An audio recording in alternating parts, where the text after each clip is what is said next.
जय हिंद बच्चों। आज हम बात कर रहे हैं फिजिक्स में नॉट टॉपिक की, और वो है आपका वेक्टर का multiply, vector product, vector product. ठीक है ना।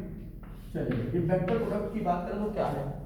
मल्टीप्लाई वेक्टर का हम दो तरह से कर सकते हैं। एक तो अपने पास होता है वेक्टर का ए वेक्टर है मल्टीप्लाई बाय बी वेक्टर, यानी क्रॉस लगाया, और दूसरा है अपने पास A vector multiplied by B vector. अब क्वेश्चन आता है सर आपने ऐसा दो बार क्यों किया, आपने दो तरह का क्यों किया, एक आपने प्लस लिया, एक क्रॉस लगाया, एक आपने डॉट लगाया। ध्यान रखना बेटा कि ए एक वेक्टर क्वांटिटी है, बी एक वेक्टर क्वांटिटी है, यहाँ पर ए वेक्टर क्वांटिटी और बी वेक्टर क्वांटिटी। जब दो वेक्टर की क्वांटिटी, ठीक है ना, मल्टीप्लाई होके एक वेक्टर क्वांटिटी आए, वेक्टर क्वांटिटी आए, तब हमारा क्या होगा, क्रॉस प्रोडक्ट होगा। ठीक है ना। जब कभी भी दो वेक्टर का मल्टीप्लाई होके एक वेक्टर क्वांटिटी आएगी, वहां पर कौन सा प्रोडक्ट होगा, क्रॉस प्रोडक्ट होगा। और जब दो वेक्टर का मल्टीप्लाई होके एक स्केलर क्वांटिटी आए, तो वहां पर जो प्रोडक्ट होगा, तो वहां पर कौन सा प्रोडक्ट होगा, डॉट प्रोडक्ट। छोटी सी बात समझ में आई कि सर यदि निकलने वाली क्वांटिटी वेक्टर है तो उसे हम वेक्टर प्रोडक्ट या फिर क्रॉस प्रोडक्ट बोलते हैं, और यदि निकलने वाली क्वांटिटी दो वेक्टर का मल्टीप्लाई करने के बाद जो क्वांटिटी निकल के आ रही है उसका प्रोडक्ट एक स्केलर क्वांटिटी है, तो उसे हम बोलते हैं डॉट प्रोडक्ट। अब डॉट और क्रॉस में डिफरेंस क्या है, एक थोड़ा चीज देखना है। यहाँ पर बहुत से लोगों ने मिस कर चुके हैं इस चीज को, जो कि मुझे बहुत दुख हुआ इस बात का कि क्यों मिस किया उन्होंने। यदि मेरे पास ए और बी दो वेक्टर हैं तो इनका मल्टीप्लाई होता है ए बी कॉस थीटा। देखो कॉस थीटा क्या है, कॉस तो आपको पता है ट्रिग्नोमेट्रिकल रेशियो है, और थीटा है ए और बी के बीच का एंगल। ठीक है ना। कभी भी डॉट प्रोडक्ट करेंगे तो ए बी कॉस थीटा, और यहाँ पर जो आंसर आएगा वो ओनली न्यूमेरिकल वैल्यू आएगा। क्या आएगा, न्यूमेरिकल वैल्यू आएगा। ठीक है। जबकि ए बी साइन थीटा, जो इसका मल्टीप्लाई करेंगे तो जाएगा ए बी साइन थीटा। थोड़ा सा और देखना इसको, A B sine theta into N cap power आता है। बहुत से लोगों ने से एन कैप को मिस कर रखा और याद भी नहीं किया और गलती कर गए। ठीक है ना। तो कभी भी दो प्रोडक्ट का क्रॉस प्रोडक्ट हो तो क्या आएगा, ए बी साइन थीटा, और एन कैप तो 100% रखना ही रखना है। क्यों रखना है, आता है क्यों रखना है, क्योंकि बेटा मैं पहले ही बोल चुका हूं कि दो वेक्टर है ए वेक्टर और बी वेक्टर, इनका मल्टीप्लाई करने के बाद एक वेक्टर क्वांटिटी आती है। यदि आपने अकेला ए बी साइन थीटा रखा तो इसका मतलब क्या है, आपने ओनली न्यूमेरिकल निकाला है, इसमें डायरेक्शन तो है ही नहीं। तो डायरेक्शन निकालने के लिए क्या करना पड़ेगा, हमें एक यूनिट वेक्टर एन का हमें जरूर दिखाना पड़ेगा। तो ध्यान रखना, ए वेक्टर और बी वेक्टर, हमारे पास दो वेक्टर हैं, ए क्रॉस बी करते समय आपको एन कैपिटल एन वेक्टर लिखना कंपलसरी है। बहुत से लोगों से मिस हो जाए तो इस चीज को जरूर ध्यान रखना कि दो वेक्टर का मल्टीप्लाई करना है, दो तरह का मल्टीप्लिकेशन होता है, एक तो अपना होता है डॉट प्रोडक्ट और दूसरा होता है क्रॉस प्रोडक्ट। क्रॉस प्रोडक्ट को हम बोलते हैं वेक्टर प्रोडक्ट, और वेक्टर प्रोडक्ट को हम सॉल्व करते हैं, वो होता है A B sine theta into N cap. N cap compulsory है क्योंकि this is a vector quantity. यदि हमें दो वेक्टर का मल्टीप्लाई डॉट प्रोडक्ट करना है तो मतलब क्या है, हमारे पास जो फाइनल क्वांटिटी आ रही है वो कैसी क्वांटिटी होगी, स्केलर क्वांटिटी होगी। इसीलिए इसको हम डॉट प्रोडक्ट, स्केलर प्रोडक्ट और क्रॉस प्रोडक्ट बोलते हैं। इसके तीन नाम हैं, डॉट प्रोडक्ट, स्केलर प्रोडक्ट और क्रॉस प्रोडक्ट। इसी तरह इसको तीन नाम है, क्रॉस प्रोडक्ट, वेक्टर प्रोडक्ट और साइन प्रोडक्ट। ठीक है ना, साइन प्रोडक्ट। ठीक है ना। तो साइन प्रोडक्ट बहुत कम लोग बोलते हैं, दो ही नाम इसके अच्छे फेमस हैं, एक तो वेक्टर प्रोडक्ट और दूसरा क्रॉस प्रोडक्ट। ठीक है ना। इतनी बात समझ में आ गई। दूसरी बात बेटा, कभी भी यदि हमें आपको स्केलर क्वांटिटी की बात करूं तो स्केलर क्वांटिटी में आपको केवल क्या निकलता है, मैग्नीट्यूड निकलता है। सर वेक्टर क्वांटिटी का एग्जांपल ले लेता हूं मैं पहले तो। ठीक है। यदि मैं बात करूं वेक्टर क्वांटिटी की तो आपको याद आ रहा होगा एक टॉर्क। टॉर्क क्या है, मैं समझाता हूं टॉर्क क्या है। यदि आपको याद आ रहा होगा 10th क्लास में हमने पढ़ रखा था कि एक current carrying loop placed in a uniform magnetic field is it experience force. वास्तविकता में वो फोर्स नहीं था, वास्तव में वो टॉर्क था। क्यों, क्योंकि बेटा यदि टॉर्क और फोर्स में हम डिफरेंस समझना क्या होता है। यदि एक ऑब्जेक्ट एक जगह से दूसरी जगह पर डिस्प्लेस हो जाए, अपनी जगह से दूसरी जगह पर डिस्प्लेस हो जाए, तो हमें पता है कि किसकी वजह से हुआ, फोर्स की वजह से हुआ। यदि एक ऑब्जेक्ट घूम जाए, अपने एक्सिस पर घूम जाए, तो उस पर जो किसकी वजह से घूमता है, वो घूमता है टॉर्क की वजह से। बात समझ में आ गई ना। तो यदि आप अपने 10th क्लास के मशीन यानी कि आपकी इलेक्ट्रिक मोटर की बात करें तो इलेक्ट्रिक मोटर का प्रिंसिपल यही होना चाहिए था when a current carrying coil placed in a uniform magnetic field it experience torque. ठीक है ना, टॉर्क समझ में आया कि टॉर्क क्या है? Torque is responsible for the rotation of the body. यदि दूसरे वर्ड्स में कहें हम लोग तो टॉर्क क्या है? Torque is a rotational analogous of force. Torque क्या है? रोटेशनल एनालॉगस ऑफ फोर्स है। अब टॉर्क एक कैसी क्वांटिटी है? टॉर्क कैसी क्वांटिटी है? टॉर्क एक वेक्टर क्वांटिटी है। कैसी क्वांटिटी है? Vector quantity. तो टॉर्क इक्वल टू होता क्या है? टॉर्क इक्वल टू होता है फोर्स आर, पहले आर वेक्टर इनटू फोर्स। ये क्या बता दिया मैंने? आर होता है रोटेटिंग एक्सिस से, जहां पर बॉडी घूम रही है। यदि मैं कहूं कि कोई चीज ऐसे घूम रही है, मेरा हाथ या देख लीजिए, तो यहां से और जहां पे मैं फोर्स लगा रहा हूं, यहां से जहां पे मैं फोर्स लगा रहा हूं वहां तक की परपेंडिकुलर डिस्टेंस, ये क्या होता है? आर। और एफ क्या है? लगने वाला फोर्स। ठीक है ना, तो खुद देखो बेटा, यदि मैं कभी टॉर्क निकालना है तो आर इंटू एफ करना पड़ेगा और मल्टीप्लाई कौन सा होगा? वेक्टर प्रोडक्ट होगा, क्रॉस प्रोडक्ट होगा। ठीक है ना, चलिए भाई अब आते हैं हम नेक्स्ट क्वांटिटी पर, और वो कौन सी है? वर्क। किसी को वर्क पता है? वर्क इक्वल टू होता है क्या? W equal to F S, force into displacement. चलो भाई, फोर्स इनटू डिस्प्लेसमेंट। तो वर्क कैसे क्वांटिटी? अब थोड़ा देखना बेटा, फोर्स कैसी क्वांटिटी है मेरे लाल? सर फोर्स तो आपने कहा वेक्टर क्वांटिटी होती है, पता सबको क्योंकि सर ऊपर भी आपने लिख रखा है। और डिस्प्लेसमेंट तो पहले ही पता है कि डिस्प्लेसमेंट कैसी क्वांटिटी होती है? वेक्टर क्वांटिटी होती है, ds। ये का वेक्टर क्वांटिटी है।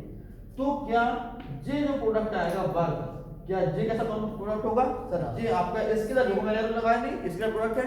जब स्केलर प्रोडक्ट है तो आपको इनका मल्टीप्लाई इस तरह से करना होगा। देखिए ना, आपको समझ में आ गया दोनों में कि जब हमारे पास कोई क्वांटिटी वेक्टर क्वांटिटी निकल रही है तो हमें 100% क्रॉस ही यूज करना है, और जब कभी हमारे पास स्केलर क्वांटिटी निकल रही है तो क्या यूज करना है? 100% डॉट प्रोडक्ट ही यूज करना है और कुछ यूज नहीं करना है। बात समझ में आ गई? एग्जांपल मैंने दोनों ही रख दिया आपके सामने। चलो अब सर आप इतना समझा दिया, अब मैं एक चीज समझाता हूं कि मेरे पास दो क्वांटिटी है। मैं दो क्वांटिटी यानी कि मैं ए और बी दोनों ही लिख रहा हूं यहां पर। देखना भाई, मैं लिख रहा हूं ए मेरे पास वेक्टर है, A equal to 2i plus 3j plus 5k, और बी वेक्टर मेरे पास है, बी वेक्टर है i plus j plus k। मेरे पास दो वेक्टर हैं और i j के क्या होते हैं? मैं बता देता हूं i j के क्या होते हैं। i j के आपके जो होते हैं वो होते हैं किसी भी एक्सिस की बात करें तो आप बात कर समझना कि i का मतलब मैंने थोड़ा गलत लिखा है, इसको क्या लगाते हैं सभी के ऊपर। हाँ, i क्या है? i है x एक्सिस का यूनिट वेक्टर। किसका यूनिट वेक्टर? x एक्सिस का। यदि कोई वेक्टर x एक्सिस की तरफ है तो क्या शो करेंगे? i। जैसे हम कहते हैं ना, पूरब की तरफ जा रहे हो, पश्चिम की तरफ जा रहे हो। यदि हम अपने कार्टेशियन प्लेन की बात करें और कोई वेक्टर x एक्सिस की तरफ जा रहा है तो हम ये लिखेंगे it is going towards axis. हम क्या लिखेंगे? 5i। जितने मीटर जा रहा है उस पर 5i 6i 6 7i क्या लिख देंगे? i लिख देंगे। i का मतलब क्या होता है? It show the direction towards x axis. इसी तरह मैं y एक्सिस की बात करूं तो towards the y axis we represent j, and हम k की बात करें तो k क्या शो करता है? k z axis. अब सर x y z की बात कर लेता हूं, बहुत से लोगों को भी कंफ्यूजन होता है। यदि मैं इस यहां पर जब मैं खड़ा हूं यहां की बात करूं तो सर मैं x y z कहां पर होंगे? सर एक बार ये भी समझा देते हैं, ठीक है ना। चलो आपकी मर्जी है, आप कहीं भी कर सकते हैं। यदि आपकी बात माने कि सर ये मेरा x एक्सिस है, दोबारा देखना, ये मेरा क्या है? x एक्सिस है। जी मैं इस तरह से चल रहा हूं, इधर को बता रहा हूं, पॉजिटिव x एक्सिस किधर हो जाएगा? नेगेटिव। मैं केवल पॉजिटिव की बात कर रहा हूं, ठीक है ना। इधर मेरा पॉजिटिव x एक्सिस है, इधर मेरा पॉजिटिव y एक्सिस है, तो पॉजिटिव z इधर होगा। बहुत लोगों को बहुत सारा कंफ्यूजन होता है, दोबारा समझना है। डन? यानी कि दोबारा समझ देता हूं, यदि मेरा इस लाइन पर पॉजिटिव x एक्सिस है, ठीक है ना, इस तरफ, केवल इस तरफ कर रहा हूं, इस लाइन पर जब मेरा हाथ जा रहा है, ऊपर की तरफ मेरा पॉजिटिव y एक्सिस है तो पॉजिटिव z किधर होगा? इस डायरेक्शन में होगा, ठीक है ना। इस चीज का ध्यान रखना। बहुत से लोग सोचते हैं कि पॉजिटिव x इधर आपका जवाब के लिए बाहर की तरफ करूंगा तो ये नेगेटिव y होगा, ठीक है ना। चलिए नेगेटिव x, सॉरी। तो अब इन दोनों का मल्टीप्लाई करते हैं। सर यदि आपको डॉट प्रोडक्ट करना है ए डॉट बी करना है तो इसका आंसर क्या आएगा? जैसे कि मल्टीप्लाई आप करना जानते हो, सर इसका मल्टीप्लाई इससे करेंगे, इसका इससे करेंगे, इसका इससे करेंगे, यही तो रूल है। अब देखो भाई, यदि मैं करके दिखाऊं उसका तो उसका आंसर आएगा 2 + 3 + 5 और आ गया 10। सर अंडर 10 क्यों आया? आई जे के कहाँ चला गया? पहला सर आई जे के कहाँ चला गया? थोड़ा देखना बेटा, आई जे के कहाँ चला गया? 2 का मल्टीप्लाई मैंने आई में किया तो कैसे, थोड़ा यहाँ देखना, 2i × i, यही तो किया मैंने। Yes sir. देखो बेटा 2 × 1 2 होता है और i अब कौन सा प्रोडक्ट है सर? डॉट प्रोडक्ट है। तो देखो 2 के मल्टीप्लाई 2 से 2 हो गया और ये क्या होगा? i cos 0। cos 0 क्यों किया? क्योंकि i x एक्सिस है और दूसरा i भी किधर होगा? x एक्सिस में होगा। i का मतलब सर यूनिट वेक्टर 1 होता है, इस i का मतलब भी यूनिट वेक्टर 1 होता है। और cos 0 की बात करें तो cos 0 की वैल्यू 1 होती है, इसलिए इन तीनों का मल्टीप्लाई 2 × 1 × 1 × 1 तो कितना हो गया? 2 ही आया। इसलिए यहाँ पर अब यदि आपने i का मल्टीप्लाई, यहाँ देखो बेटा 3j का मल्टीप्लाई यदि आपने i में किया, 3j का मल्टीप्लाई आपने i में किया तो j का मतलब क्या होता है? टुवर्ड्स y एक्सिस, और i का मतलब क्या होता है? Towards x axis.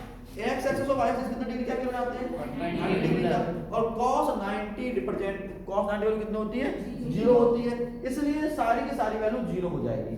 इसका मतलब क्या है? शॉर्ट ट्रिक में याद रखने के लिए सर i का i से मल्टीप्लाई कर दिया, j का j से मल्टीप्लाई कर दिया और k का k से मल्टीप्लाई कर दिया और प्लस कर दिया, तो हमारा क्या प्लस की साइन भी है, प्लस क्या है?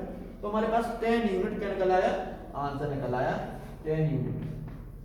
ठीक है ना? ये तुम्हारा क्या हो गया? आपका डॉट प्रोडक्ट हो गया कि डॉट प्रोडक्ट में सिंपल कुछ नहीं करना है, i का i से मल्टीप्लाई, j का j से मल्टीप्लाई और k से k का मल्टीप्लाई कर देना है। जबकि क्रॉस प्रोडक्ट में आपको डिटरमिनेंट फॉर्म को यूज करते हैं। अब सर डिटरमिनेंट फॉर्म क्या है? ये थोड़ा सा नाजूक क्योंकि आपके सिलेबस में है, इसलिए समझना जरूरी है। ठीक है ना? तो डिटरमिनेंट फॉर्म क्या है और कैसे काम करती है इसको देख लो बेटा।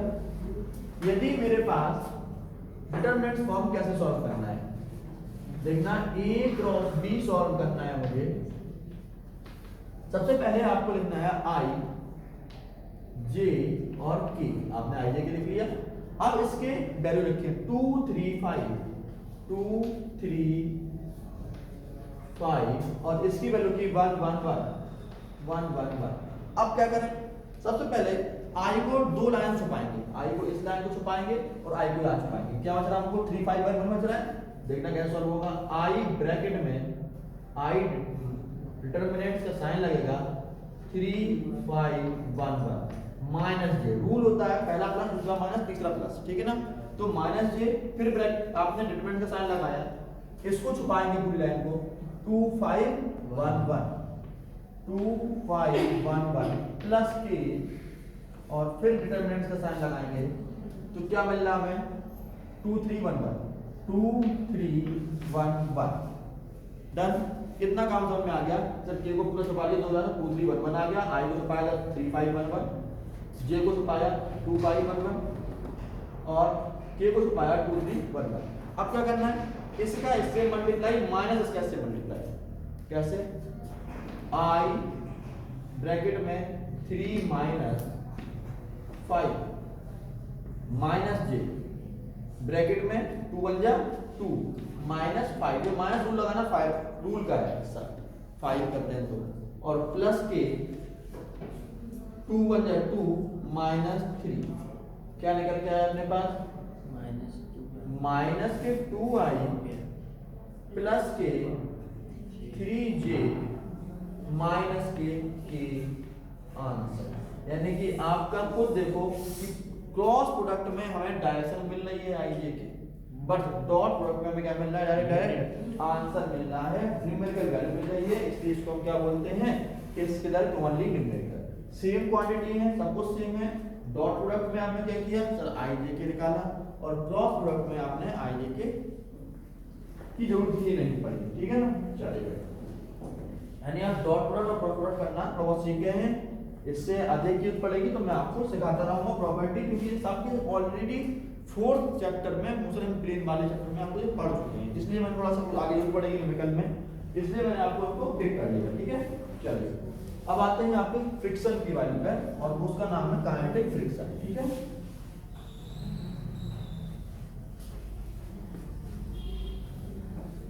यदि मैं आपको एक क्वेश्चन दूं तो इसमें आप एक क्वेश्चन देख लीजिए, जैसे कि मैं कह देता हूं कि मेरे पास दो वेक्टर हैं, वेक्टर ए और वेक्टर बी, वेक्टर ए और वेक्टर बी, ठीक है ना। वेक्टर ए और वेक्टर बी में वेक्टर वैल्यू लिख देता हूं आई प्लस जे प्लस के, आई प्लस जे प्लस के, और जे लिख रहा हूं मैं 3i plus 2j plus 3j, ठीक है। मेरा क्वेश्चन इसमें है ए और ए क्रॉस बी क्या है, सरल सा कर लेते हैं, फिर आगे थोड़ा सा बड़ा बात करेंगे। थोड़ा जल्दी सॉल्व करना, तब तक इसको होल्ड कर दो।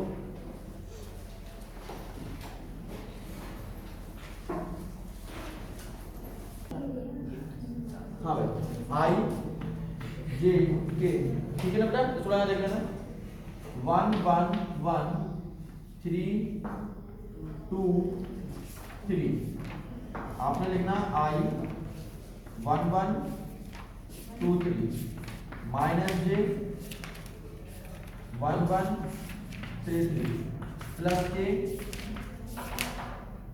1 1 3 2, आई ब्रैकेट में 2 माइनस 3 माइनस जे ब्रैकेट में 3 माइनस 3 प्लस के ब्रैकेट में 2 माइनस 3। आंसर आपका क्या आएगा यहाँ पे, आपका आंसर आ जाएगा इसका माइनस आई, जे तो बिल्कुल जीरो हो ही गया आपका, ठीक है ना, और जो आएगा सर शायद माइनस ये गलत 3 माइनस 3 आई माइनस का के, ठीक है ना, आई माइनस के आएगा आपका आंसर, ठीक है ना। और सारे क्या यूनिट वेक्टर से आप लगा लीजिए, ठीक है ना, यूनिट वेक्टर लगा सकते हैं। एक क्वेश्चन और ले लेते हैं अभी, ठीक है ना, थोड़ा नोट करना क्वेश्चन, क्वेश्चन नोट करना, मैं बोल रहा हूँ क्वेश्चन।